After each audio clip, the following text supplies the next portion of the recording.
Je m'appelle Marguerite Dubois, j'ai 64 ans, je suis comptable retraitée et je pensais avoir tous fait correctement. J'ai discrètement payé la nouvelle maison de mon fils pour l'aider à commencer sa vie. Puis j'ai reçu un message. Tu n'es pas invité, ma femme ne veut pas que tu viennes. Sans émotion, sans explication. J'ai répondu d'accord. Le lendemain, j'ai passé quelques appels discrets concernant l'hypothèque, le trust, les paiements. Ce qui s'est passé ensuite, ils ne l'ont jamais vu venir. La robe bleu marine était parfaitement repassée, suspendue dans l'armoire en attendant. Je l'avais choisie 3 jours auparavant, élégante, mais pas ostentatoire. Le genre de tenue qu'une mère de 64 ans devrait porter pour le dîner d'inauguration de la maison de son fils. Rien qui puisse éclipser Brigitte, bien sûr. J'avais appris cette leçon il y a longtemps. Je m'assis au bord de mon lit, ajustant les perles que Robert m'avait offertes pour notre 2e anniversaire, à peine 2 ans de mariage avant que le cancer ne l'emporte. D'abord David, le père de Sébastien, quand mon fils n'avait que 12 ans. Puis Robert quand j'avais finalement commencé à croire que je pourrais avoir une seconde chance en amour. Les hommes de ma vie semblaient destinés à être éphémères, mais l'amour que je ressentais pour eux, et surtout pour Sébastien, demeurait comme une constante inébranlable. Mon téléphone vibra contre la table de nuit. Sébastien. Je souris avant même de lire le message, pensant qu'il me demandait probablement quel dessert apporter, ou si je pouvais arriver un peu plus tôt pour aider aux préparatifs. Il avait toujours été attentionné de cette façon, même enfant. Le genre d'enfant qui m'apportait des fleurs sauvages du jardin et dessinait des cartes faites à la main pour la fête des mères. Je pris le téléphone et fis glisser mon pouce sur l'écran. « Tu n'es pas invité. Brigitte ne veut pas que tu sois là. » Les mots clignotaient sur l'écran, comme s'ils étaient écrits dans une langue que je ne pouvais pas complètement comprendre. Je lus le message une fois, puis une autre. Mes yeux suivaient les lettres comme si elles pouvaient se réorganiser en quelque chose qui aurait plus de sens. Le silence dans ma chambre devint dense, étouffant. Je pouvais entendre le tic-tac de l'horloge sur la cheminée, le murmure distant de la circulation sur l'avenue Haussmann, le goutte-à-goutte à peine perceptible du robinet de la salle de bain que j'avais remis à plus tard de faire réparer. Sons ordinaires d'une vie ordinaire, mais maintenant chacun résonnait avec une étrange clarté, comme si mon monde s'était légèrement déplacé hors de son axe. La maison, leur maison de rêve à Neuilly-sur-Seine avec vue sur la Seine. La maison avec l'acompte de 80 000 € que j'avais transféré de mon compte d'épargne sans hésiter. La maison dont j'avais co-signé l'hypothèque parce que leurs revenus combinés n'avaient pas qualifié pour le prêt qu'ils voulaient. La maison dont j'avais couvert silencieusement les paiements hypothécaires mensuels pendant les 6 derniers mois, ainsi que le jardinier, le service de ménage et les petites améliorations que Brigitte avait considérées comme absolument essentielles. Il m'avait fallu 30 ans pour construire ces comptes d'épargne. 30 ans de travail tardif, de vacances manquées, de conduite de ma vieille Citroën jusqu'à ce qu'elle tombe littéralement en panne, d'achats de vêtements dans des magasins discount et de vie dans le même petit appartement d'une chambre que j'avais loué quand Sébastien était adolescent. Même après avoir épousé Robert, j'avais gardé mes finances séparées, mes économies intactes. Pour les urgences, avais-je dit. Pour l'avenir de Sébastien. Robert avait compris. « Tu es une mère merveilleuse, Marguerite », avait-il dit en embrassant mon front. Il a de la chance de t'avoir. De la chance. Je laissais le téléphone sur mes genoux et regardais mon reflet dans le miroir de la coiffeuse. Une femme d'âge moyen me rendit le regard, cheveux gris soigneusement coiffés, yeux verts que Robert disait ressembler à du verre de mer, rides autour de ma bouche, qui parlaient de décennies de sourire, même quand je n'avais pas envie de sourire. Je ressemblais exactement à ce que j'étais. Une comptable retraitée qui avait passé sa vie entière à être responsable, à être pratique, à être le genre de personne sur qui les autres pouvaient compter. Le genre de personne qui pouvait être écartée avec un message texte. Je relus le message, cette fois, en prêtant attention à ce qu'il ne disait pas autant qu'à ce qu'il disait. Pas d'explication, pas d'excuse, même pas la courtoisie d'un appel téléphonique. Juste une déclaration froide et finale, livrée comme si c'était des informations météorologiques. « Brigitte ne veut pas que tu sois là. » Ce n'était même pas sa décision, apparemment. Il n'avait même pas chacune de mes 64 années dans mes genoux, dans mon dos, dans les muscles de mon cou qui s'étaient tendus en nœuds. Je marchais vers l'armoire où la robe bleu marine pendait toujours. Attendant. Je la touchais une fois, sentant le tissu de laine douce sous mes doigts. Puis je fermais la porte de l'armoire. Mon ordinateur portable était sur la table de la cuisine, entouré des relevés financiers que j'avais révisés avant de m'habiller. Tous les documents que j'avais signés au cours des 2 dernières années s'étalèrent devant moi comme une carte de ma propre naïveté. Le transfert de l'acompte, l'accord de cosignature de l'hypothèque, les formulaires de transfert automatique pour les paiements mensuels, le trust que j'avais établi pour Maya, ma petite fille, qui incluait une clause accordant à Sébastien l'accès au fonds pour des dépenses familiales raisonnables jusqu'à ce qu'elle atteigne 18 ans. J'avais signé chaque papier avec amour, avec espoir, avec la croyance silencieuse que je construisais quelque chose de beau, une fondation pour que ma famille prospère, un héritage qui leur donnerait la sécurité que je n'avais jamais eue en grandissant. Maintenant, les documents semblaient différents, comme des preuves de quelque chose que j'avais fondamentalement mal compris. Je pris mon téléphone à nouveau, mes doigts tremblant légèrement tandis que j'écrivais ma réponse. D'accord. 2 mots simples. Propre. Vrai. Parce que c'était vrai. J'allais bien ou je le serais. J'appuyais sur envoyer, puis sans pause, je cherchais un autre numéro dans mes contacts. Jérôme, ma voix sonnait étonnamment calme. C'est Marguerite Dubois. Je sais ce que c'est le week-end, mais j'ai besoin de te voir lundi matin. C'est urgent. Jérôme Laurent avait été mon conseiller financier pendant 5 ans, depuis peu après la mort de Robert, quand j'avais réalisé que j'avais besoin d'aide pour naviguer les complexités de la gestion de 2 héritages et de planifier ma propre retraite. Il était jeune, probablement pas plus âgé que Sébastien, mais il avait le genre d'esprit ordonné et méticuleux que j'appréciais. Plus importante encore, il me traitait avec respect. Écouter quand je parlais ne m'avait jamais fait sentir comme si mes questions étaient instupides ou mes préoccupations triviales. « Bien sûr, madame, » dit-il maintenant, et je pus entendre l'intérêt authentique dans sa voix. « Tout va bien ?» Je réévalue certaines de mes dispositions financières, lui dis-je. Toutes. Il y eut une pause. Jérôme était assez intelligent pour lire entre les lignes.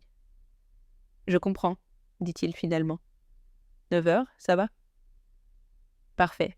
Je raccrochai et restai debout dans ma petite cuisine, regardant par la fenêtre vers l'immeuble d'à côté où une jeune femme nourrissait un bébé dans une chaise haute.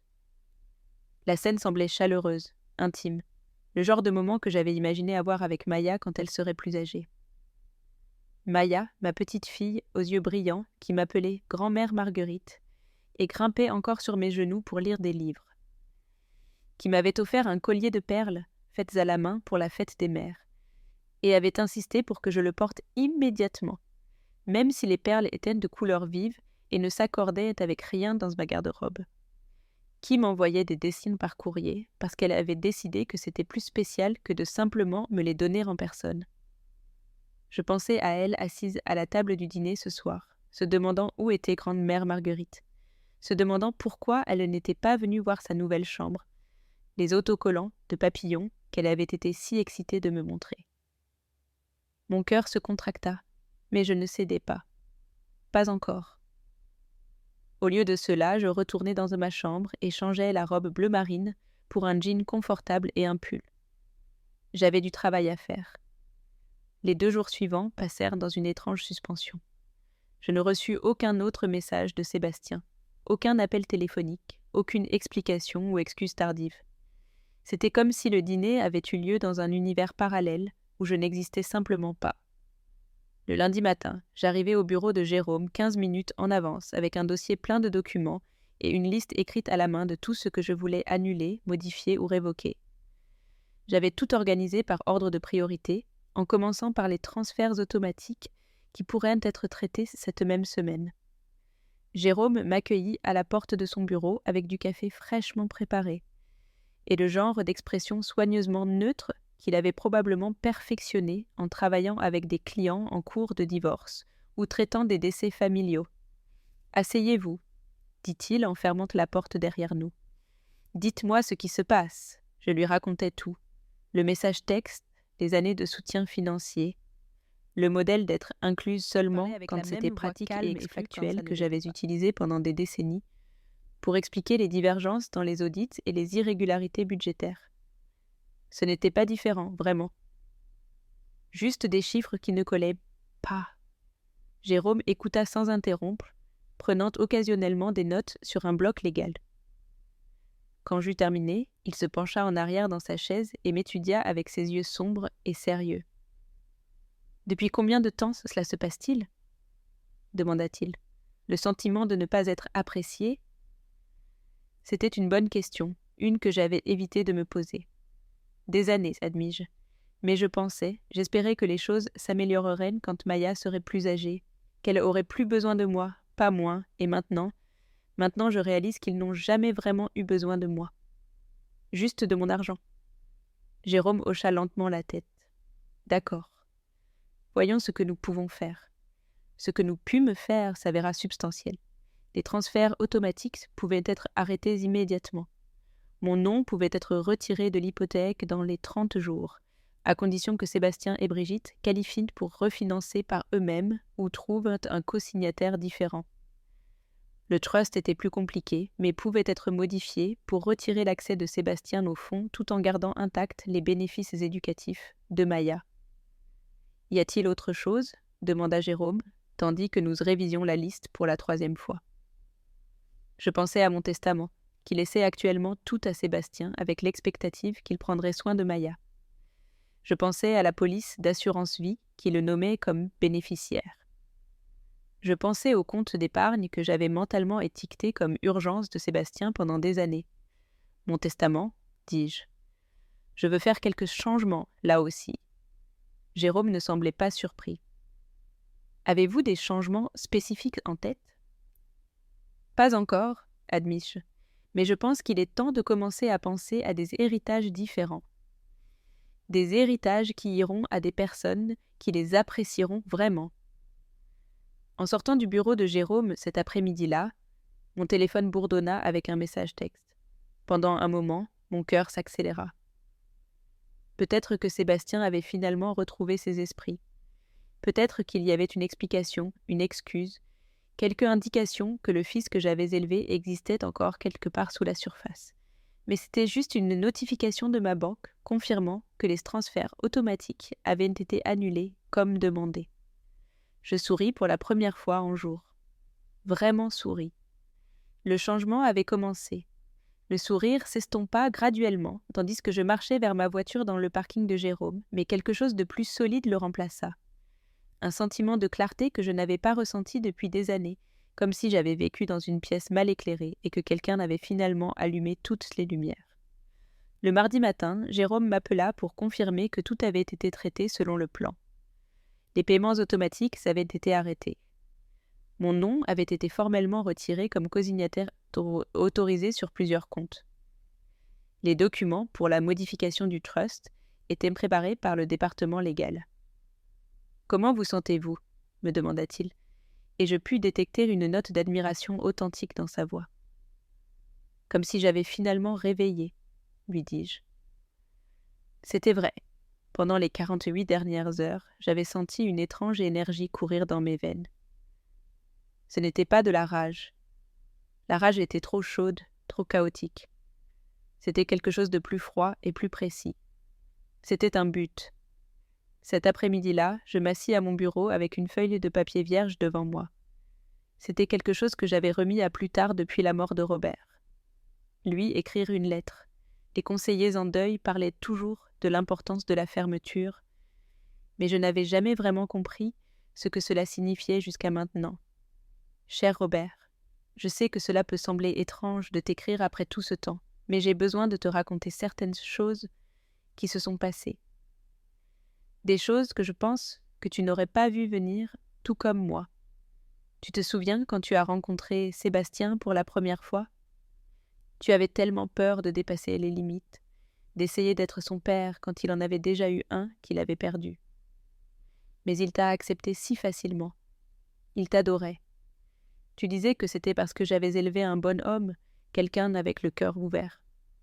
Je pense que nous nous sommes tous les deux trompés à ce sujet. Je m'arrêtai d'écrire et regardais par la fenêtre vers l'immeuble d'appartements d'à côté. La jeune mère était là encore, cette fois suspendant de petits vêtements sur une corde ordinaire de la scène. Les petites chemises, les chaussettes minuscules se balançant dans la brise, me fit ressentir une pointe aiguë de perte. Il m'a écarté, Robert, avec un message texte. Après tout ce que nous avons donné, tout ce que nous avons construit pour lui, il m'a écarté comme si j'étais du spam. Et l'étrange, c'est que je ne suis pas aussi surprise que je devrais l'être. Je pense qu'une partie de moi attendait cela depuis des années. Les appels téléphoniques qui se sont faits moins fréquents. Les visites qui se sentaient toujours précipitées. La façon dont ses yeux se détournaient quand je parlais de mes plans de retraite, comme si mes rêves étaient des inconvénients mineurs. Tu sais ce qui me fait le plus mal ? Ce n'est pas l'argent. L'argent n'est que du papier, des chiffres sur un écran. C'est que je croyais vraiment que nous construisions quelque chose ensemble. Une famille, un héritage, quelque chose qui durerait au-delà de nous. Mais tu ne peux pas construire une famille avec une seule personne, n'est-ce pas ? Peu importe combien d'amour tu y mets.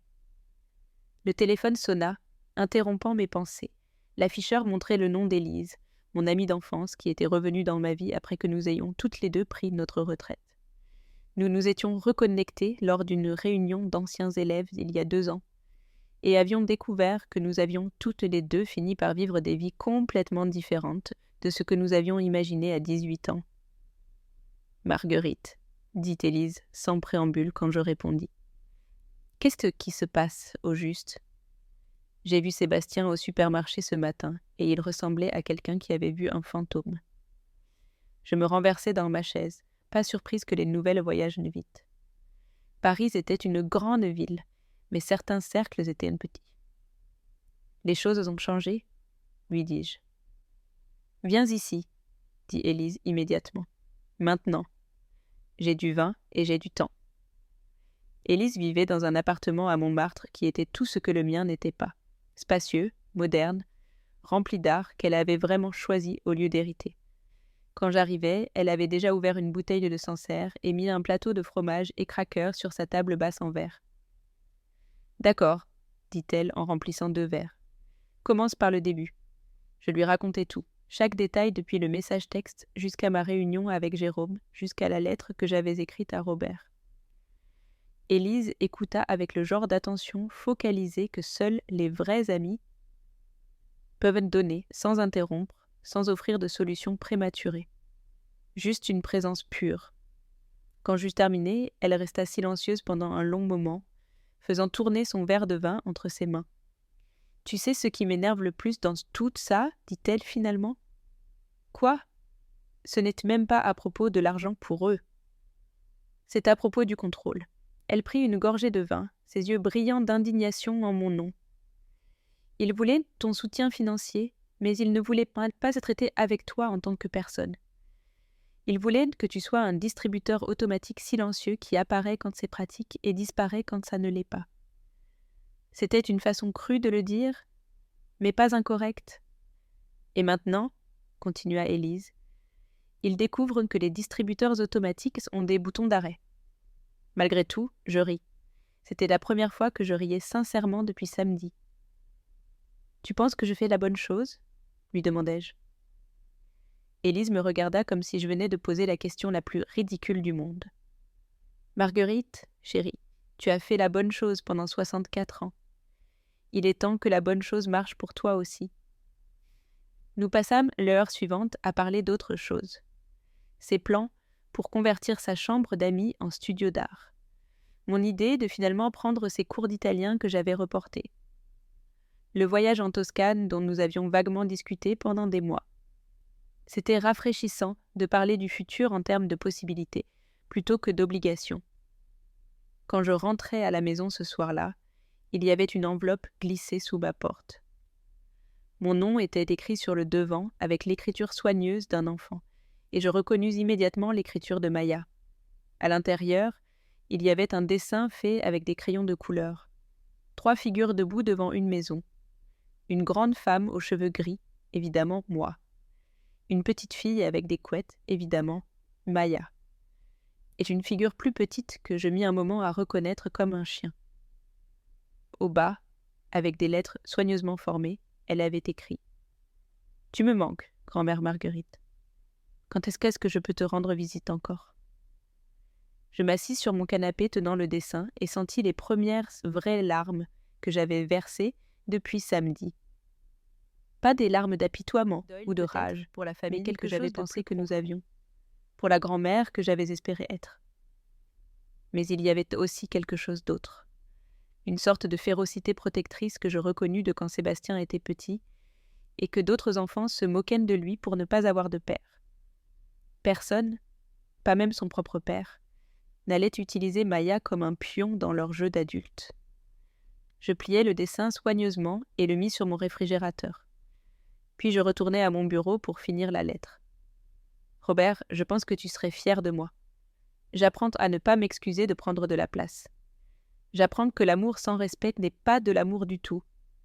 C'est juste de la dépendance déguisée. Et peut-être, juste peut-être, il n'est pas trop tard pour moi de découvrir qui je suis quand je ne suis pas la mère de quelqu'un, ou la femme de quelqu'un, ou la banque de quelqu'un. Peut-être qu'à 64 ans, je peux finalement être juste Marguerite. Je t'aime. Je t'aimerai toujours.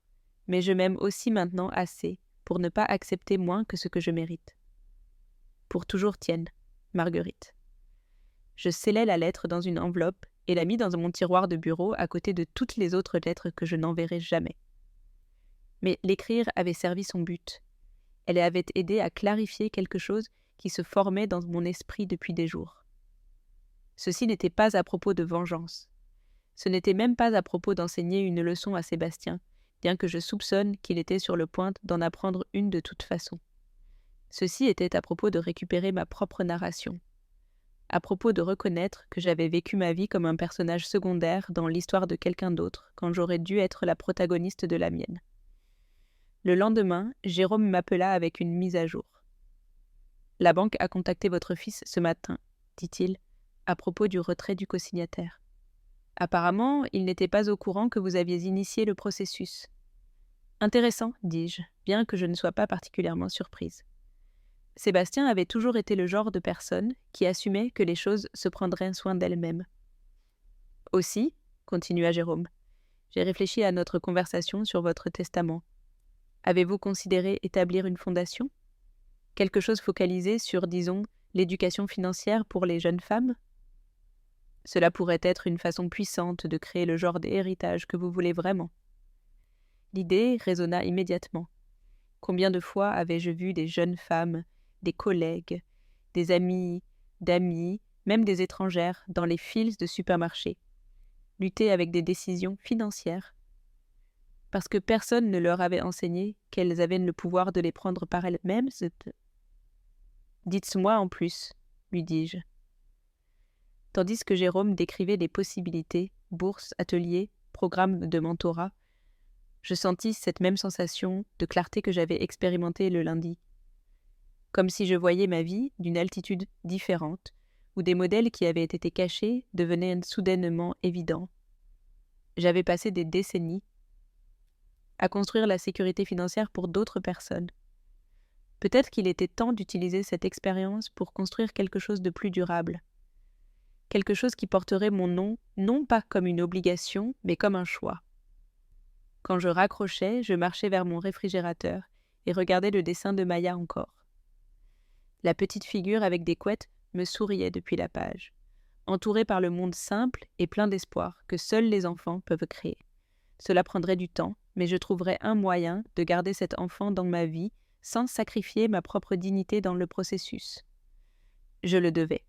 Après tout, quelle valeur y avait-il à être grande-mère si tu ne pouvais pas modeler ce que signifiait être une femme forte? Le jeudi matin, j'arrosais les plantes de mon petit balcon quand mon téléphone sonna.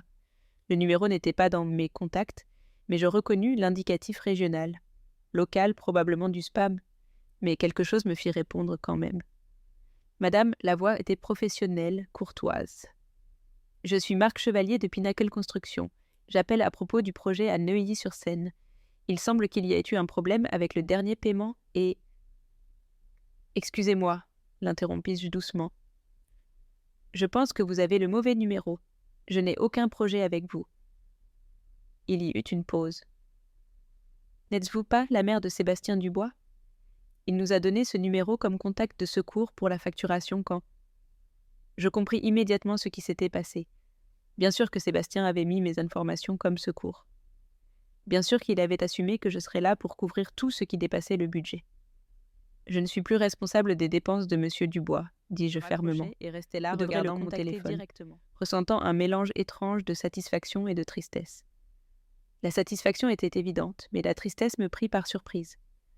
Ce n'était pas de la tristesse pour la décision que j'avais prise, mais pour la compréhension de combien profondément Sébastien avait pris mon soutien pour acquis. Il avait été si sûr que je serais là qu'il n'avait même pas considéré mettre à jour ses informations de contact. 1 heure plus tard, mon téléphone sonna encore. Cette fois, c'était un numéro que je reconnaissais. Maman. La voix de Sébastien sonnait tendue, forcée.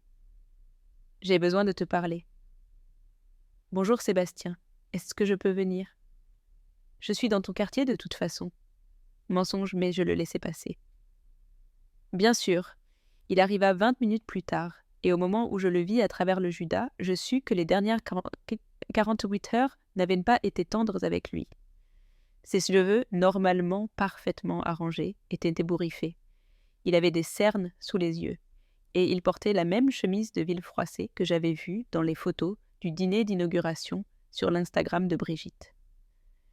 J'ouvris la porte, et il entra sans attendre d'invitation, comme il l'avait toujours fait, mais quelque chose dans son langage corporel était différent.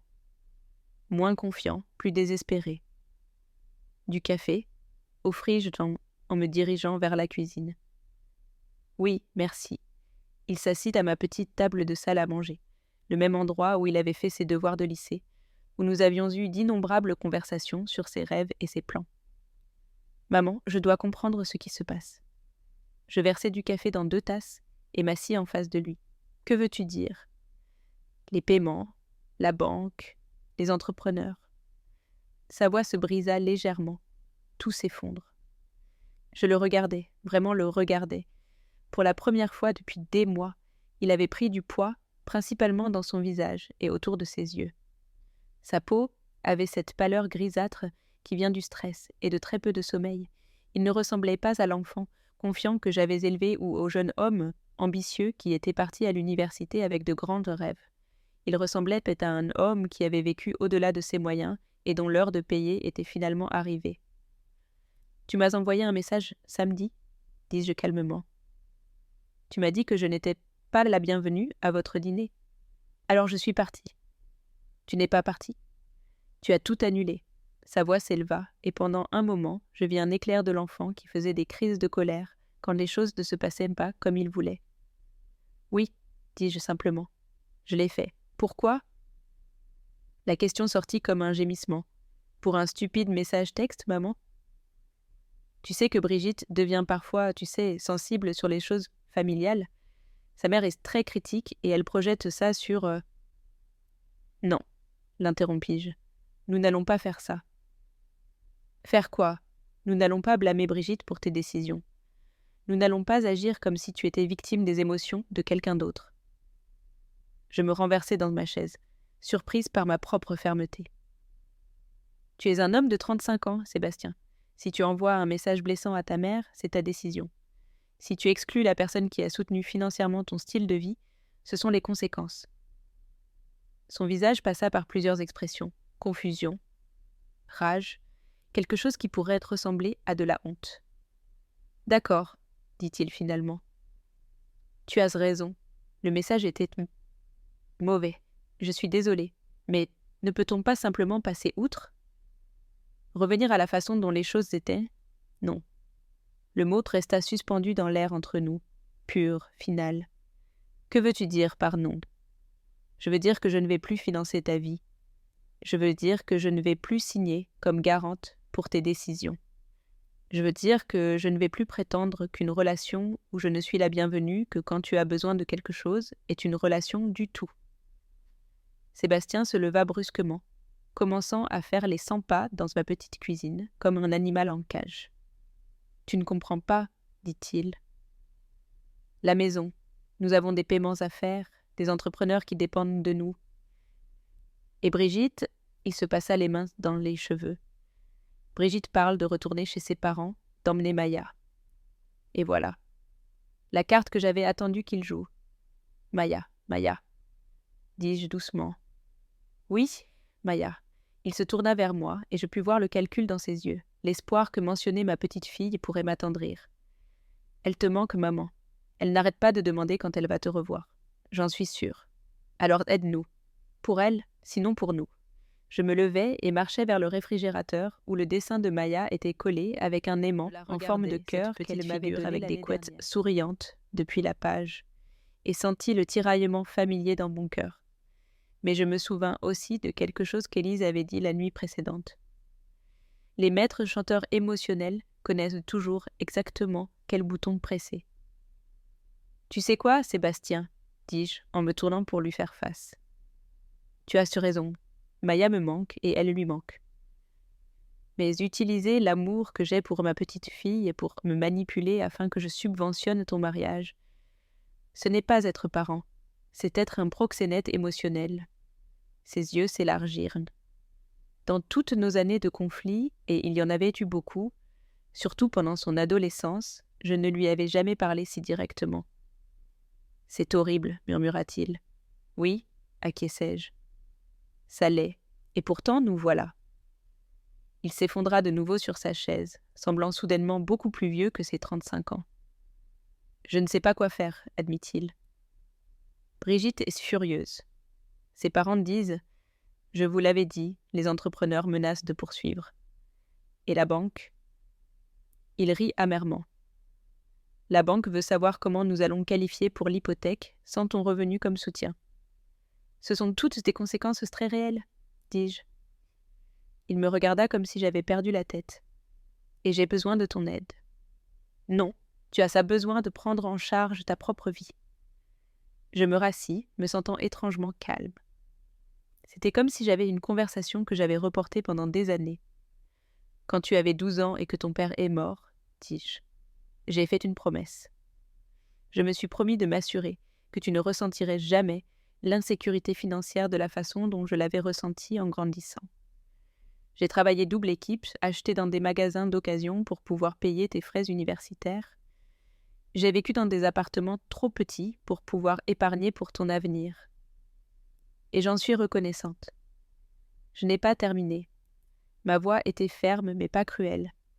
Quelque part en chemin, cette promesse est devenue quelque chose de différent. Elle est devenue une excuse pour que tu n'aies jamais à traiter avec les vraies conséquences de tes décisions. Elle est devenue une raison pour que tu me vois non pas comme ta mère, mais comme ton plan de secours financier. Ce n'est pas juste. Je le regardais directement dans les yeux. Quand était la dernière fois que tu m'as appelé juste pour voir comment j'allais ? Quand était la dernière fois que tu m'as demandé mes plans, mes rêves, mes préoccupations ?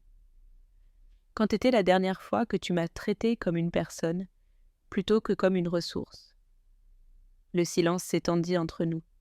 Je pouvais entendre le tic-tac de l'horloge de la cuisine, le murmure distant du trafic, les sons ordinaires d'une vie ordinaire qui semblait soudainement extraordinairement clairs. Finalement, Sébastien parla. « Qu'est-ce que tu veux que je dise ?»« Rien, répondis-je. Je ne veux pas que tu dises quoi que ce soit. Je veux que tu penses, je veux que tu rentres chez toi avec ta femme et ta fille, et que tu trouves un moyen de construire une vie qu'ils peuvent se permettre. Je veux que tu découvres comment être le mari et le père dont ils ont besoin sans dépendre de moi pour que ça arrive. Et si on ne peut pas ? Et si on perd la maison ? » La question était chargée de panique réelle, et une partie de moi, la partie qui l'avait secourue pendant des décennies, tressaillit. Mais une partie plus forte, plus nouvelle, tint ferme.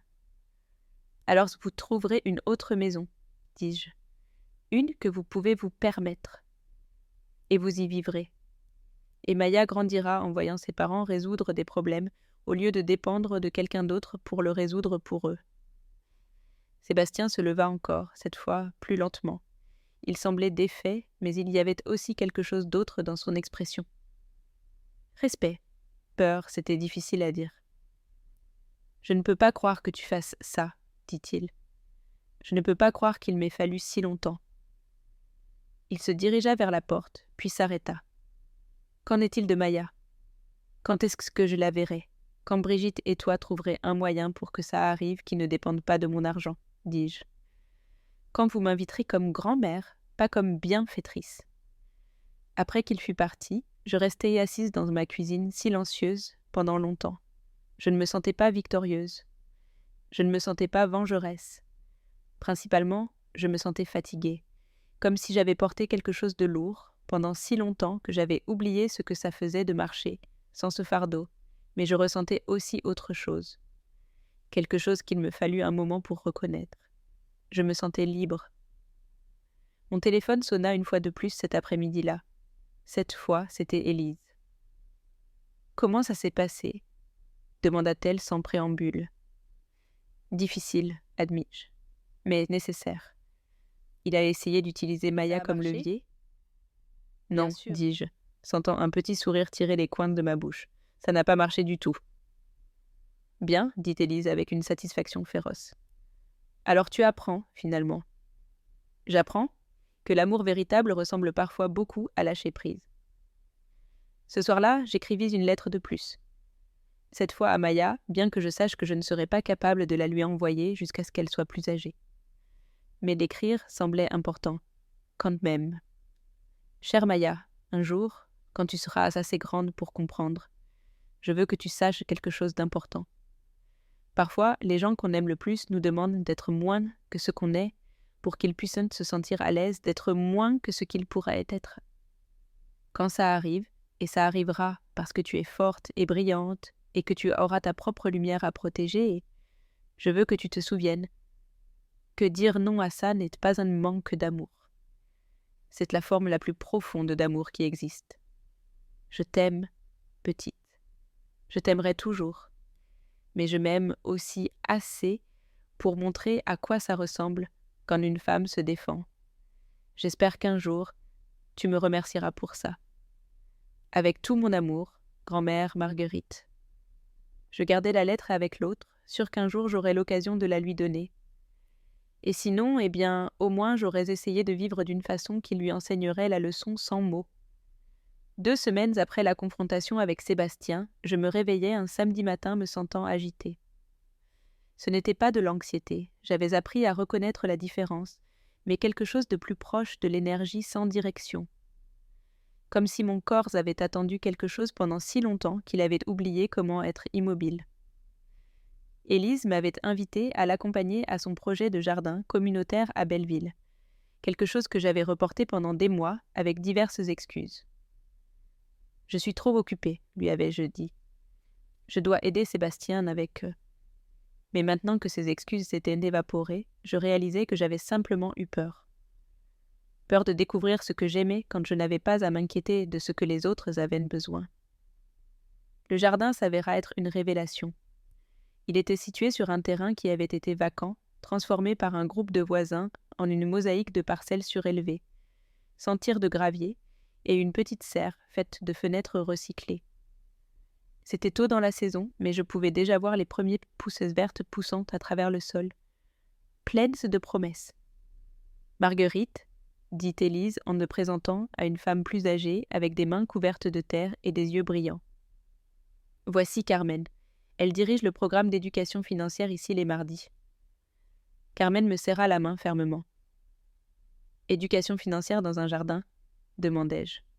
« Pourquoi pas ?» Elle rit. Les 2 ont à voir avec planter des graines et les soigner jusqu'à ce qu'elles poussent. En plus, beaucoup des femmes qui viennent ici essaient de tirer chaque euro. Nous leur enseignons à cultiver leur propre nourriture et à faire croître leurs économies en même temps. Quelque chose dans l'idée me résonna immédiatement.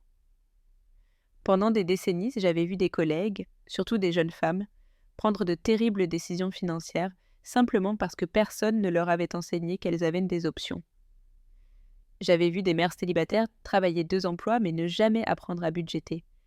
J'avais vu des femmes intelligentes et capables de signer des prêts prédateurs parce qu'elles ne comprenaient pas les termes. « Vous avez besoin d'aide ?» demandai-je avant de pouvoir m'arrêter. Carmen et Élise échangèrent un regard.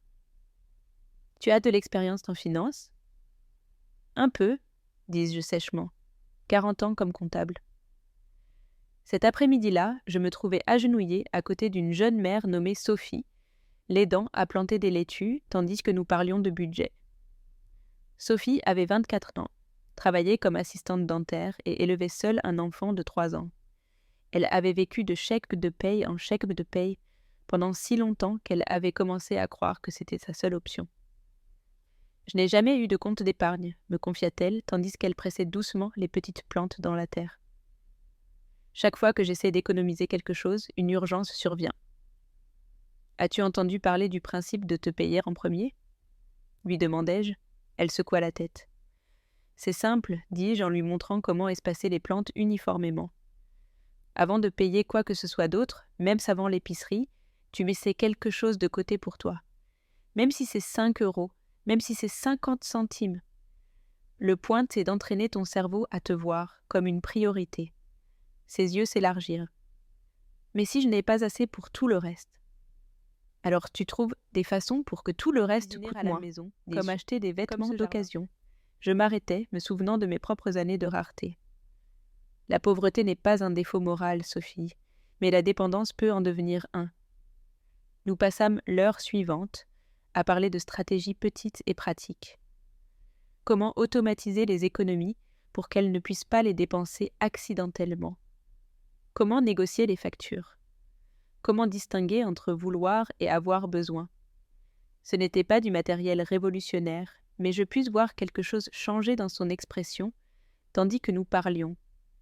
Une sorte d'éveil à la possibilité qu'elle pourrait avoir plus de contrôle qu'elle n'avait pensé. « Tu reviendras la semaine prochaine ?» me demanda-t-elle quand nous emballions. « Bien sûr, » dis-je, surprise par combien je le désirais. En conduisant vers la maison cet après-midi-là, je réalisais que je n'avais pas pensé à Sébastien une seule fois dans les 4 dernières heures. Je n'avais pas vérifié mon téléphone en cherchant des messages de lui. Je n'avais pas répété mentalement des conversations que nous pourrions avoir. Pour la première fois depuis des années, j'avais été complètement présente dans ma propre vie. Ce soir-là, je composais un numéro que j'avais évité pendant des mois. Centre d'éducation communautaire de Paris, c'est Jessica. « Bonjour » dis-je. Je me demandais si vous aviez encore des places dans vos cours d'italien pour débutants. Bien sûr. Quand aimeriez-vous commencer? Aussitôt que possible. Jessica rit. J'aime votre enthousiasme. Nous avons une classe qui commence mardi. Ça vous va? Après m'être inscrite pour l'italien, je me trouvais en train de naviguer sur le site web du centre pour voir ce qu'ils offraient d'autre. Histoire de l'art, club de lecture, cours de danse de salon les vendredis soirs. Des choses pour lesquelles j'avais été trop occupée pour des années. Danse de salon, murmurai-je à voix haute. Robert et moi avions parlé de prendre des cours de danse un jour. Quand nous aurions le temps, avions-nous dit. Quand les choses se calmeraient. Avant de pouvoir changer d'avis, je m'inscrivis pour ça aussi. Le mardi soir, je m'assis dans un cercle de 12 adultes d'âge divers, trébuchant sur les prononciations italiennes et me sentant ridiculement heureuse. L'instructrice, une femme italienne d'âge moyen nommée Francesca, avait la patience d'un saint et le rire le plus contagieux que j'avais entendu. « Non abbiate paura » nous criait-elle quand nous trébuchions sur les mots. « N'ayez pas peur, les erreurs sont comment nous apprenons. » Après le cours, une femme nommée Béatrice s'approcha de moi. Elle était approximativement de mon âge avec des cheveux argentés, coupés en un bob élégant et le genre de confiance tranquille qui vient de savoir qui vous êtes. « C'est votre première fois à prendre des cours ici ?» demanda-t-elle. « Oui, » admis-je. « Je me redécouvre, je suppose. » Béatrice sourit. « Moi aussi. J'ai divorcé l'année dernière après 30 ans de mariage. Et j'ai décidé qu'il était temps de faire toutes les choses que j'avais reportées. » Nous finîmes par aller prendre un café après, et passâmes 2 heures à parler de tout et de rien. Béatrice avait été bibliothécaire avant de prendre sa retraite, avait élevé 3 enfants, et comme moi, avait passé des décennies à définir son identité à travers les besoins des autres. La chose la plus étrange, me dit-elle en remuant son café au lait, c'est de découvrir que j'aime vraiment des choses que je pensais détester. comme être seule, comme prendre des décisions sans avoir à consulter quelqu'un d'autre. « Tu te sens coupable pour ça ?» lui demandai-je. « Tout le temps, admit-elle, mais je m'y habitue. » En rentrant à la maison ce soir-là, je m'arrêtai dans une librairie qui était ouverte tard et me permit d'errer dans les allées sans but. Quand était la dernière fois que j'avais lu quelque chose juste parce que je voulais le faire? Pas parce que quelqu'un me l'avait recommandé ou parce que c'était bon pour moi. Je finis par acheter 3 livres. Un roman sur une femme qui déménage en Toscane après un divorce, un livre de cuisine sur la nourriture italienne simple et une biographie de Georgia O'Keeffe que j'avais voulu lire pendant des années. Le vendredi soir, je me dirigeais nerveusement vers mon premier cours de salsa. Le studio était situé au-dessus d'un magasin de cadres dans le Marais, et je pouvais entendre la musique s'infiltrer par les escaliers tandis que je montais. Mon courage faillit me manquer au dernier escalier, mais alors je me souvins de quelque chose que Sophie avait dit au jardin cette semaine. Le pire qui puisse arriver, c'est que je sois terrible à ça. Et alors, j'aurais quand même essayé quelque chose de nouveau. Le cours fut en effet un désastre. Je marchais sur au moins 3 paires de pieds différents, perdis le rythme plus de fois que je pus compter, et mon visage devint pur que j'avais eu depuis des années. Il y avait quelque chose de libérateur à bouger mon corps, juste pour le plaisir de bouger, à rire de mes erreurs, au lieu de m'angoisser à leur sujet. L'instructeur, un homme portoricain d'environ 50 ans, nommé Carlos, avait le don de faire que tout le monde se sente comme des danseurs naturels, même quand clairement nous ne l'étions pas. La danse ne concerne pas la perfection, dit-il à la classe. Elle concerne la connexion, avec la musique, avec votre partenaire, avec vous-même. En conduisant vers la maison ce soir-là avec de la musique salsa jouant sur ma radio et un sourire persistant sur mon visage, je réalisais quelque chose de surprenant. Pour la première fois depuis des années, je ne pensais pas au futur en termes d'inquiétude. Je ne planifiais pas pour des crises potentielles ou calculais combien je pourrais avoir besoin d'économiser pour les urgences d'autres personnes. Je pensais au futur en termes de possibilités. Peut-être que je pourrais voyager en Italie un jour et vraiment utiliser la langue que j'apprenais. Peut-être que je pourrais prendre plus de cours de danse, apprendre le tango ou la merengue. Peut-être que je pourrais faire un voyage avec Béatrice et les autres femmes que j'avais rencontrées. Le genre de voyage que j'avais toujours dit que je ferais un jour. Quand j'arrivais à la maison, il y avait une enveloppe glissée sous ma porte.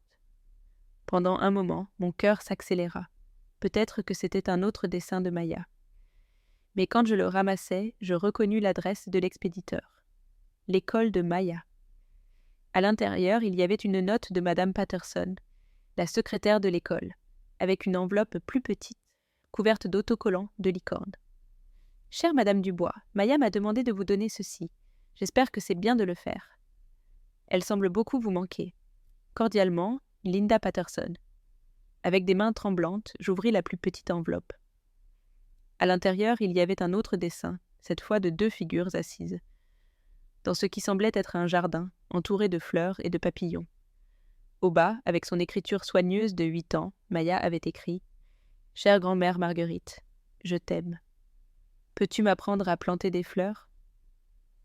Je m'assis sur mon canapé tenant le dessin, ressentant un mélange complexe d'émotions. Joie de savoir que Maya pensait à moi. Tristesse qu'elle ait à communiquer en secret, mais aussi quelque chose d'autre. Détermination. Maya ne devrait pas avoir à naviguer les problèmes des adultes. Elle ne devrait pas avoir à choisir des camps ou garder des secrets. Elle méritait d'avoir sa grande-mère dans sa vie. Et je méritais d'avoir ma petite fille dans la mienne. Mais cela arriverait selon mes termes maintenant. Pas comme monnaie d'échange ou outil de manipulation, mais comme le pur cadeau que l'amour entre une grand-mère et sa petite-fille était supposé être. Ce soir-là, je commençais à rédiger quelque chose que j'avais considéré pendant des jours. Une nouvelle version de mon testament, une qui reflétait non seulement ce que j'avais accumulé, mais ce que je valorisais vraiment. La fondation éducative dont Jérôme et moi avions discuté prendrait la part principale. Bourse spécifiquement pour les mères célibataires retournant à l'école. Atelier d'éducation financière dans les jardins communautaires comme celui de Belleville. Programme qui aiderait les femmes à découvrir qu'elles avaient plus de pouvoir et d'options qu'elles n'avaient imaginé. Pour Maya, J'établirais un fonds éducatif qui serait disponible directement pour elle quand elle atteindrait 18 ans. Pas quelque chose que ses parents pourraient toucher ou utiliser comme levier, mais son propre futur sécurisé, peu importe ce qui arrivait avec les décisions financières des adultes dans sa vie. Et pour moi-même, pour la première fois dans ma vie adulte, je planifierais vraiment pour mon propre bonheur. Ce voyage en Italie dont j'avais rêvé. Des cours d'art peut-être. Un appartement plus grand avec de l'espace pour un jardin sur le balcon. Une vie vécue vers l'avant, pas vers l'arrière. Tandis que j'écrivais, je pouvais entendre de la musique salsa sonnant, encore doucement depuis la radio de ma cuisine, se mélangeant avec les sons nocturnes de la ville. Pour la première fois depuis des années, les sons de ma propre vie ne se sentaient pas comme du bruit de fond, ils se sentaient comme une symphonie. La musique salsa avait fini de jouer depuis la radio quand mon téléphone vibra avec une notification de nouvelles locales. Normalement, je les ignorais, mais quelque chose à propos du titre me fit cliquer. Saisies hypothécaires à Neuilly-sur-Seine augmentent de 15% ce trimestre. Ce n'était pas spécifiquement à propos de Sébastien, mais quelque chose de froid depuis notre confrontation. Et bien que j'avais maintenu ma résolution, une partie de moi avait secrètement espéré qu'il trouverait un moyen de résoudre les choses. Que d'une manière ou d'une autre, la crise les forcerait à grandir, à s'adapter, à devenir les personnes qu'ils avaient besoin d'être. Mon téléphone sonna 3 jours plus tard, interrompant mon cours d'italien. C'était Jérôme, et sa voix avait cette qualité soigneusement neutre que j'avais appris à associer avec de mauvaises nouvelles financières. « Marguerite, avez-vous quelques minutes pour parler ? » ?»« Bien sûr. » Je sortis de la classe et trouvai un coin tranquille dans le couloir. « J'ai surveillé la situation avec la propriété de votre fils comme vous me l'avez demandé, » dit-il. La saisie hypothécaire a été officiellement déposée ce matin. Même si j'avais attendu cela, les mots me frappèrent comme un poing dans l'estomac. Combien de temps ont-ils ? 96 jours, typiquement, mais étant donné qu'ils sont si en retard sur les paiements, il fit une pause, probablement moins. Je raccrochais et restais debout dans le couloir du centre communautaire, entouré par le murmure de voix d'autres classes, d'autres personnes vivant leur vie vers l'avant. Une partie de moi voulait courir à la banque immédiatement, transférer tout ce qui était nécessaire. Arrêter cette catastrophe avant qu'il soit trop tard. Mais une partie plus forte, la partie qui avait grandi pendant les dernières semaines, tint ferme. Ce n'était pas mon urgence à résoudre. Ça n'avait jamais été mon urgence à résoudre. Au lieu de cela, je conduisis à la maison et sortis les papiers que j'avais préparés pendant des semaines, et il était temps de les finaliser. Le lendemain, je rencontrai Jérôme dans son bureau pour signer la documentation de la fondation. Nous avions décidé de l'appeler Fondation d'autonomisation financière Marguerite Dubois, et elle serait dotée de la plus grande partie de mon patrimoine à ma mort, avec des distributions plus petites, commençant immédiatement. « Êtes-vous sûr de ceci ?» demanda Jérôme tandis que nous révisions les documents une dernière fois. « Je n'ai jamais été plus sûr de quelque chose dans ma vie, » dis-je en signant mon nom d'une main ferme. Après cela, je conduisis à l'école de Maya. J'avais appelé à l'avance et programmé une réunion avec Madame Patterson, la secrétaire qui avait servi d'intermédiaire non officiel entre Maya et moi. « Madame Dubois, » dit-elle quand j'arrivai, « Maya sera si excitée de savoir que vous êtes venue. » « En fait, » dis-je en lui tendant une enveloppe scellée, « je me demandais si vous pourriez donner ceci au conseiller scolaire pour le garder dans le dossier de Maya. C'est pour quand elle sera plus âgée. » À l'intérieur de l'enveloppe, il y avait des documents établissant un fonds éducatif au nom de Maya. Assez pour couvrir l'université, les études supérieures ou toute éducation qu'elle choisirait de poursuivre. Les fonds seraient disponibles directement pour elle à 18 ans, sans restriction parentale. Aussi, ajoutai-je en sortant une seconde enveloppe plus petite, si vous pourriez vous assurer qu'elle reçoive ceci aujourd'hui. Cette enveloppe contenait une lettre que j'avais écrite et réécrite une 12aine de fois. « Chère Maya, grand-mère Marguerite t'aime beaucoup.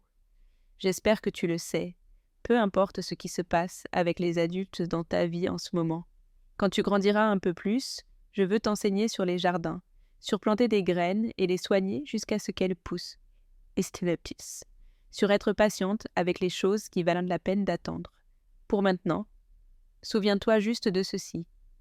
Tu es aimée, tu as de la valeur. Et un jour quand tu seras assez grande, tu auras tous les outils dont tu as besoin pour construire n'importe quel genre de vie que tu veux.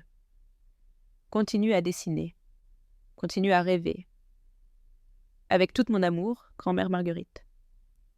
PS. J'ai préparé quelque chose de spécial pour ton futur. Ton conseiller scolaire a les détails, mais quand tu auras 18 ans, tu découvriras que tu as des options que tu ne savais peut-être pas que tu avais. En conduisant à la maison depuis l'école, je me sentais comme si je venais de déposer un poids que j'avais porté pendant des mois. Pas la tristesse de perdre Maya, parce que je ne l'avais pas perdue, pas vraiment, mais l'anxiété de ne pas savoir comment la protéger sans me sacrifier dans le processus. Ce soir-là, Élise vint dîner. J'avais commencé à faire ceci régulièrement, cuisiner de vrais repas, au lieu de simplement réchauffer de la nourriture surgelée, inviter des amis, traiter mon appartement comme une maison au lieu de juste un endroit pour dormir. Alors, dit Élise en se servant une seconde portion du risotto que j'avais fait, Béatrice a mentionné que vous planifiez ce voyage en Italie. Nous y pensons, admis-je. Octobre peut-être, après que j'ai eu plus de cours d'italien. Et qu'en est-il de la chose de salsa? À peine, mais c'est amusant. Tu t'améliores? Carlos dit que j'ai un rythme naturel, mais je pense qu'il est juste poli. Tu sais ce que j'aime le plus de cette nouvelle version de toi? Dit Élise en se penchant en arrière dans sa chaise. Quoi? Tu rayonnes. Littéralement. C'est comme si quelqu'un avait allumé une lumière à l'intérieur de toi. Avant que je puisse répondre, mon téléphone sonna. L'afficheur montrait le numéro de Sébastien.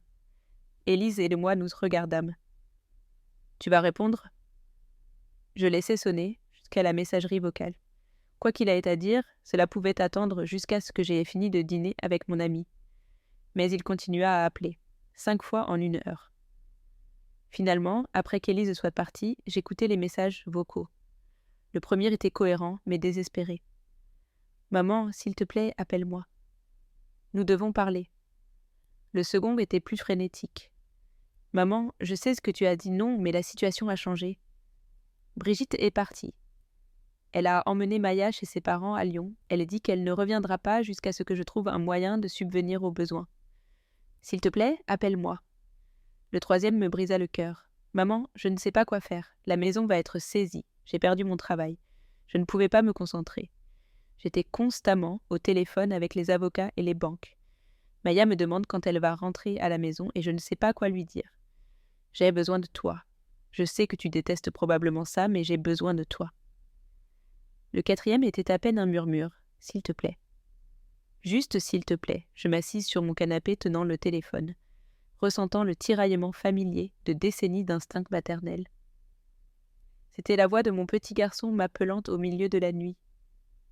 C'était la voix à laquelle j'avais répondu automatiquement pendant 35 ans. Mais je me souvins aussi de quelque chose que Sophie avait dit au jardin la semaine dernière. Nous avions parlé de limites, de la différence entre aider et permettre des comportements destructifs. Ma mère avait l'habitude de me sauver de tout, avait-elle dit. Elle pensait qu'elle me protégeait, mais elle m'enseignait vraiment que je n'avais pas à être responsable de mes propres décisions. Il m'a fallu des années pour désapprendre ça. Je composais le numéro de Sébastien. Maman. Sa voix sonnait rauque, comme s'il avait pleuré. Bonjour Sébastien. Dieu merci. Tu as écouté mes messages. Je les ai écoutés, alors tu sais à quel point tout va mal. Brigitte est partie. La maison s'en va, mon travail. Sa voix se brisa. Je ne sais pas comment j'en suis arrivée là. Si, tu le sais, dis-je doucement. Tu en es arrivé là à travers une série de décisions. Tes décisions. Tu ne peux pas faire ça maintenant. Pas quand tout s'effondre. Surtout maintenant, dis-je. Sébastien, sais-tu quel âge j'avais quand ton père est mort? La question le prit au dépourvu. Quoi? Je ne sais pas, la trentaine? 34 exactement. 1 an de moins que tu n'en as maintenant. Je laissais cela s'installer. Et sais-tu ce que je n'avais pas quand mon monde s'est effondré? Un parent riche pour me sauver. Je n'avais personne pour faire mes paiements hypothécaires ou co-signer mes prêts. J'ai dû le découvrir seul. C'est différent. Comment ?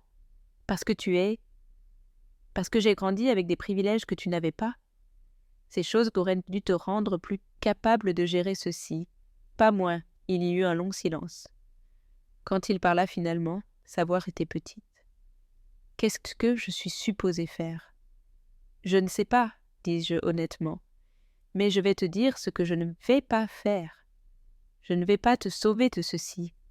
Je ne vais pas payer tes arriérés hypothécaires ou te trouver un nouveau travail ou convaincre Brigitte de revenir.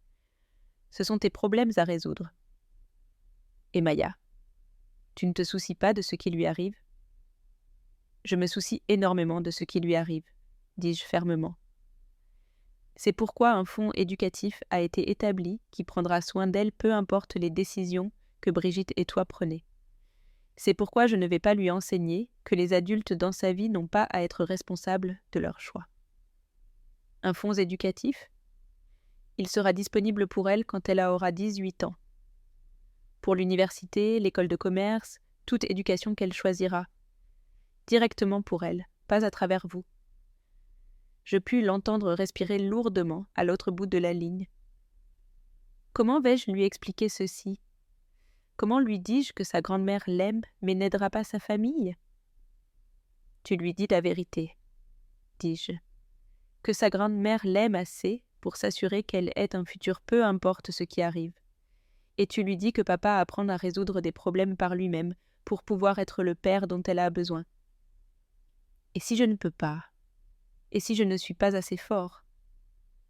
Pour la première fois dans la conversation, ma voix s'adoucit. Cet enfant a besoin d'au moins un parent qui peut prendre soin de lui-même. Après avoir raccroché, je restais assise dans l'obscurité pendant longtemps.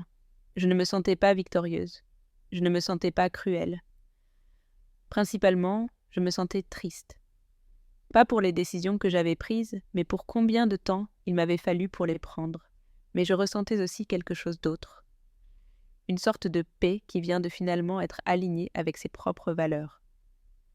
J'avais passé des décennies à construire la sécurité financière de Sébastien, aux dépens de lui, enseigné à construire la sienne. J'avais été si occupée à être le filet de sécurité que j'avais oublié de me demander s'il apprendrait jamais à marcher sur la corde raide. Maintenant, nous allions tous les deux le découvrir. Mon téléphone vibra avec un message texte. Pendant un moment, je pensais que ce pourrait être Sébastien encore, mais c'était Béatrice de la classe d'italien. Nous sommes toujours d'accord pour ce voyage en Italie. J'ai trouvé des vols incroyables pour octobre. Je souris et écrivis en retour. Absolument. Faisons en sorte que ça arrive. Pour la première fois de ma vie adulte, je planifiais quelque chose complètement pour moi. Pas comme récompense pour m'être occupée des autres. Pas comme un jour quand les choses se calmeraient, mais simplement parce que c'était quelque chose que je voulais faire. C'était une sensation enivrante. Cette nuit-là, j'ajoutais une nouvelle entrée à la lettre que j'avais écrite mentalement pour Maya. Quand tu auras mon âge, chérie, j'espère que tu te souviendras de ceci. L'amour vrai te rend plus forte, pas plus faible. Il t'aide à grandir vers le meilleur de toi-même. Il ne te permet pas de rester petite pour le confort. Si quelqu'un dit qu'il t'aime mais veut te garder dépendante, il ne t'aime pas. Il a besoin de toi. Et il y a une grande différence. Sois la femme qui s'aime assez pour grandir. 6 mois plus tard, j'étais debout dans ma nouvelle cuisine. Une vraie cuisine avec de l'espace pour vraiment cuisiner, hachant des tomates pour la sauce que j'avais appris à faire en cours de cuisine italienne. L'appartement nouveau n'était qu'un pâté de maison plus loin du centre communautaire, avec de grandes fenêtres donnant à l'ouest, et un balcon assez grand pour les pots d'herbe que je cultivais maintenant. Le changement avait été impulsif, quelque chose que l'ancienne Marguerite n'aurait jamais fait, mais un jour après être revenue d'Italie avec Béatrice en novembre, je m'étais rendu compte que j'avais vécu dans le même petit appartement sombre pendant 15 ans, non pas parce que je l'aimais, mais parce qu'il semblait irresponsable de vouloir quelque chose de mieux pour moi-même. Cette compréhension avait duré exactement le temps qu'il m'avait fallu pour appeler un agent immobilier. L'Italie avait été une révélation. 10 jours de me lever, quand je voulais, manger ce que j'avais envie, marcher dans des Russes qui avaient vu des siècles de vie pleinement vécus. Béatrice et moi avions pratiqué notre italien avec des serveurs patients. Nous étions glorieusement perdus à Florence et avions bu du vin sous les étoiles toscanes en parlant de nos rêves, comme si nous étions des vingtenaires au lieu de femmes de 60 et quelques années. Tu sais ce que j'ai réalisé ? Avais-je dit à Béatrice une nuit tandis que nous marchions dans les rues pavées de Sienne. Je ne me suis jamais demandé ce que je voulais. Pendant toute ma vie adulte, je ne me suis jamais posé cette question. Et maintenant ? Avait-elle demandé. Maintenant, je la pose tous les jours. Et c'était vrai.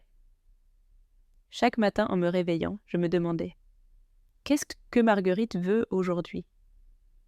Parfois, la réponse était simple. Un bon café, une promenade dans le jardin communautaire. Parfois, c'était plus grand, planifier un autre voyage, m'inscrire à un cours d'art, appeler un vieil ami avec qui j'avais perdu contact. Aujourd'hui, la réponse avait été « Je veux cuisiner pour les gens que j'aime ». C'était la première fois que j'organisais un vrai dîner dans mon nouvel appartement. Sophie viendrait, elle avait commencé à assister à tous mes cours d'éducation financière et avait maintenant économisé assez pour un acompte sur une voiture. Béatrice viendrait, et Élise, et Carmen Dujardin, et 2 des autres femmes de notre classe d'italien.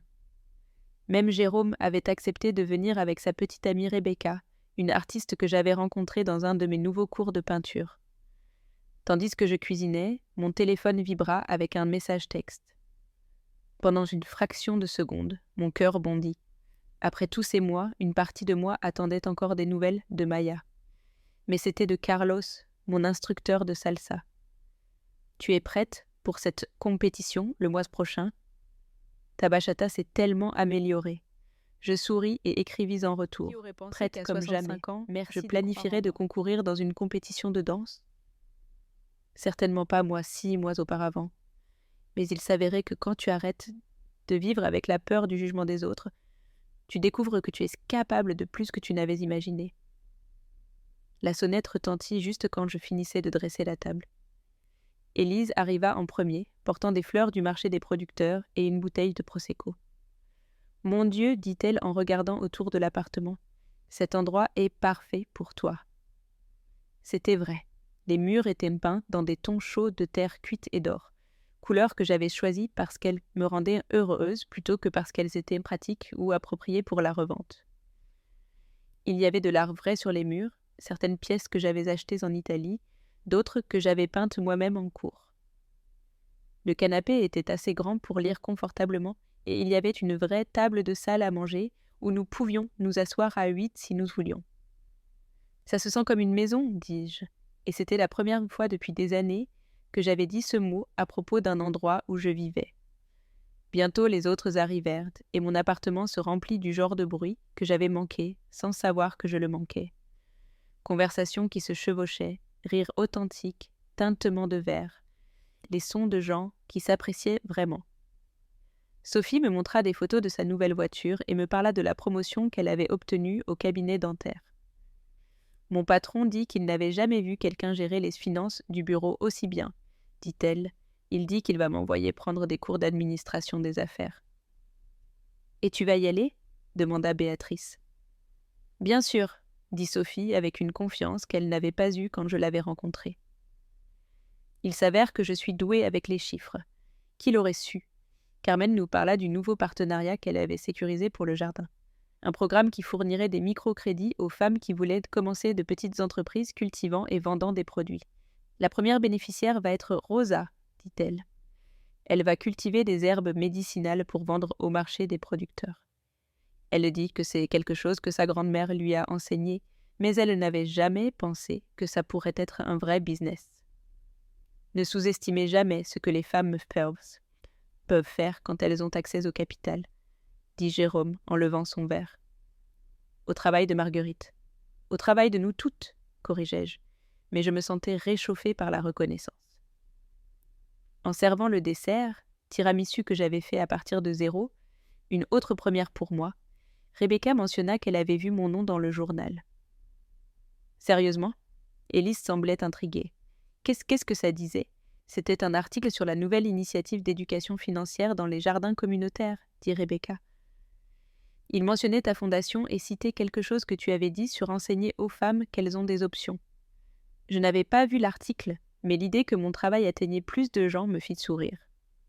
La fondation avait commencé petit, mais nous impactions déjà des vies réelles. Sophie n'était qu'une d'une douzaine de femmes qui avaient passé par nos programmes dans les derniers mois.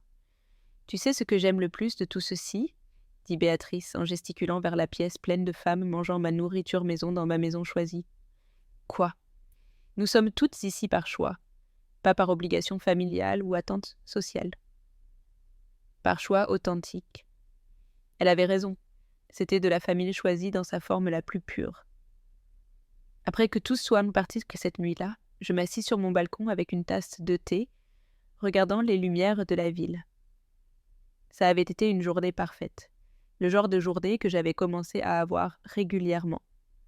Pas parfaite parce que rien n'avait mal tourné, mais parfaite parce que j'avais été complètement présente dans ma propre vie. Mon téléphone vibra doucement contre la table. Un message texte d'un numéro que je ne reconnaissais pas, mais quand je l'ouvris, mon cœur faillit s'arrêter. C'était une photo de Maya, plus grande que je ne m'en souvenais, debout à côté d'un petit jardin d'herbe. En dessous était écrit « Salut grand-mère Marguerite. Maman m'a finalement laissé t'écrire. J'ai cultivé du basilic comme tu l'as dit dans ta lettre. Est-ce qu'on peut parler bientôt ? Tu me manques. » Mes mains tremblèrent tandis que j'écrivais en retour. « Salut mon amour, bien sûr qu'on peut parler. Tu m'as manqué chaque jour. » Mon téléphone sonna immédiatement. Un appel vidéo. Quand je répondis, elle était là. Ma petite fille, 10 ans maintenant, mais toujours avec ses yeux brillants et inquisiteurs que je me rappelais. Elle était dans ce qui semblait être un appartement petit, mais sa voix était pleine d'excitation authentique. « Maman dit que tu vis dans un nouvel endroit maintenant. »« Oui, chérie. Un bel endroit, avec de l'espace pour cuisiner et un jardin sur le balcon. » Je lui montrai les pots d'herbe. « Je vois que tu as aussi jardiné. »« Papa m'aide. Il vit près maintenant. Il a un nouveau travail dans une école, enseignant les maths. » Sa voix devint plus sérieuse.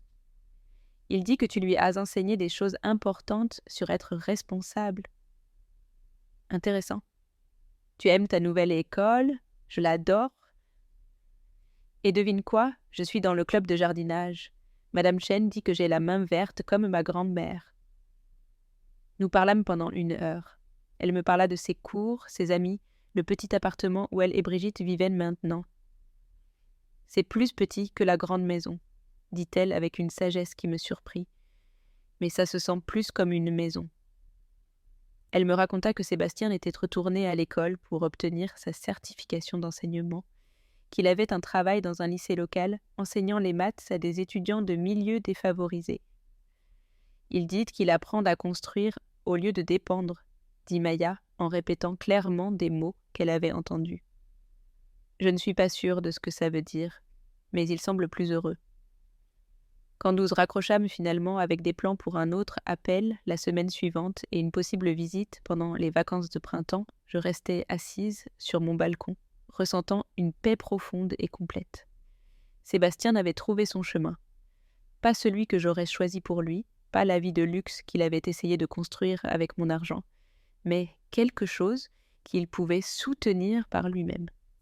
Quelque chose qu'il pouvait enseigner à sa fille sur la force et l'autosuffisance. Maya prospérait, entourée de parents qui apprenaient finalement à prendre soin d'eux-mêmes. Et moi, finalement, je vivais la vie que j'avais reportée pendant des décennies. Je sortis mon téléphone et ouvris l'application de notes où j'avais gardé un journal de gratitude que Sophie m'avait suggéré. Aujourd'hui, je suis reconnaissante pour la nourriture maison partagée avec des amis choisis, pour le son du rire remplissant ma maison, pour un jardin que je cultive pour mon propre plaisir, pour une petite fille qui apprend que les femmes peuvent être fortes et douces en même temps, pour finalement comprendre la différence entre amour et sacrifice, pour découvrir qu'il n'est jamais trop tard pour planter de nouvelles graines. Je fis une pause, puis ajoutai une ligne de plus. Pour choisir la joie, même tard. Dans 1 semaine, je serai dans l'avion pour mon second voyage en Italie. cette fois seule pour prendre un atelier de cuisine intensif d'une semaine en Toscane. Le mois suivant, je commencerai un nouveau cours de céramique, quelque chose que j'avais voulu essayer depuis toujours. Et au printemps, Maya viendrait à Paris me rendre visite, et je lui enseignerai sur les jardins réels et métaphoriques, sur planter des choses et les soigner jusqu'à ce qu'elles poussent. Mais ce soir, je m'assis simplement sur mon balcon, ressentant la brise printanière sur mon visage, écoutant les sons distants d'une ville pleine de gens vivant leur propre vie courageuse, et savourant l'extraordinaire ordinaire d'un jour parfaitement mien. Il m'avait fallu 65 ans, mais j'avais finalement appris à être la protagoniste de ma propre histoire. Et il s'avérait que c'était une très belle histoire après tout.